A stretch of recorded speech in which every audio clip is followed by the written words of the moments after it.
You got married, you got kids of your own. Yeah. Did your husband think you were bonkers? Yeah.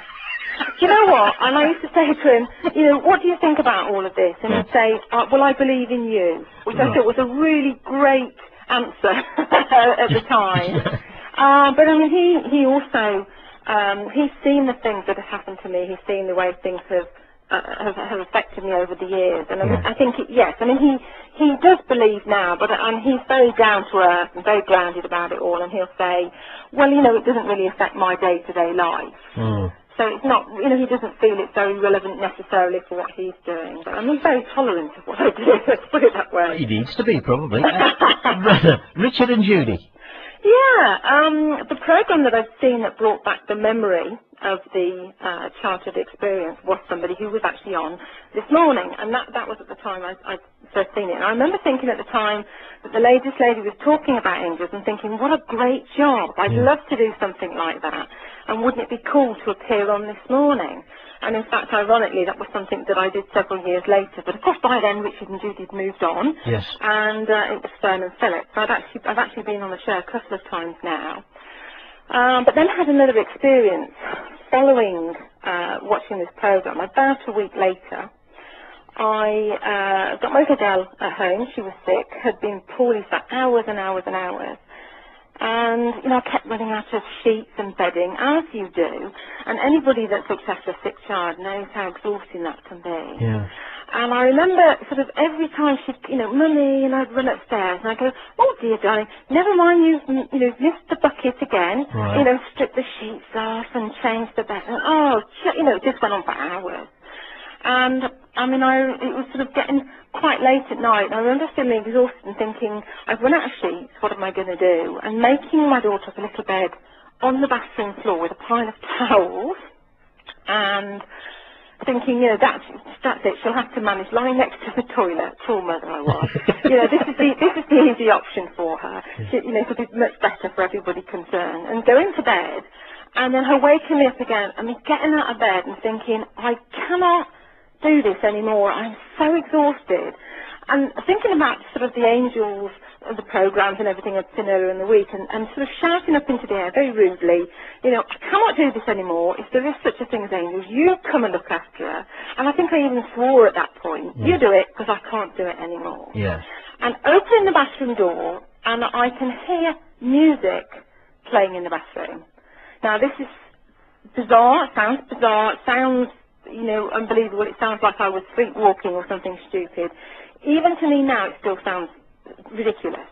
But I can hear music playing in the bathroom, and it sounded like an angelic choir. And I know that sounds stupid, and no, it does. And it was so bizarre, I thought, there must be an orchestra playing in the field at the back of the house. Right. Now, my brain is looking for a logical explanation. It's midnight, it's dark, why would there be an orchestra playing in the field at the back of the house? But, you know, your brain's looking for an explanation. And I actually stepped over my daughter, who was lying on the floor, climbed into the bath so that I could open the window and look out the window. Yeah. But there was nothing outside, and the music I can hear the music playing in the room. I looked down, and my daughter's asleep now. And in fact, she stayed asleep all night long. So whatever it was, something was going on. But I still wasn't happy with that. I could still hear this music, and I thought, okay, the next thing my brain came up with was perhaps the TV is switched on downstairs on its own in the dark. Okay, these things happen. Yeah. Not in my house normally, but I thought, well, I can check. Went downstairs, searched the whole house. No, nothing downstairs. Went back upstairs, opened the bathroom, and I can hear music playing in the bathroom still. So my brain still is not happy, and I'm still trying to come up with an explanation. And the next thing my brain thought of was, perhaps during the day, my husband has come up, wired up a sound system in the bathroom with hidden speakers, and it's stupid, I know, hidden speakers, and perhaps I've kicked the switch on as I walked in the door, because your brain will search. You can keep looking for something. Some rationality, yeah. Exactly. And it was at that moment I thought, don't be so silly. And I realised I'd called out very rudely, you come and look after her, and that was my reply. And I couldn't believe what I was hearing. I was desperate to tell somebody about it, or say, come and listen. And my husband was fast asleep in bed, and I thought, well, that won't go down very well. Hey, darling, wake up and come and listen to the angels in the bathroom. Yeah, right. So, I mean, there's just no way.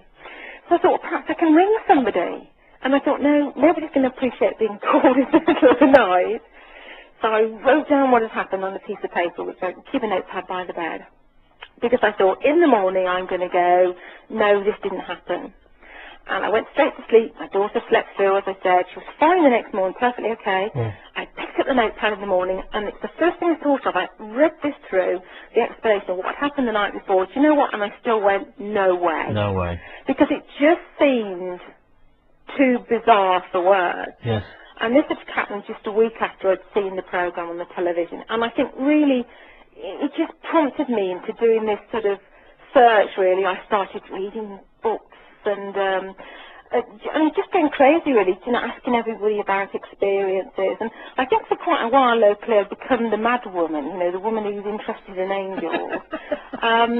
Which is bizarre because, I mean, I was just a normal mum with, 2 small children, and I hadn't been particularly interested at all, to be honest. But it just grew from there. I think I wanted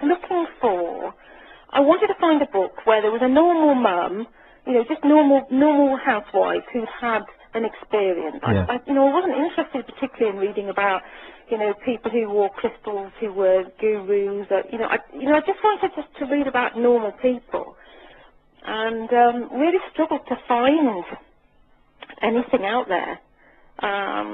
People who've had normal experiences. Wow, wow. Hey, my guest in conversation on the programme tonight, the angel lady, Jacky Newcomb.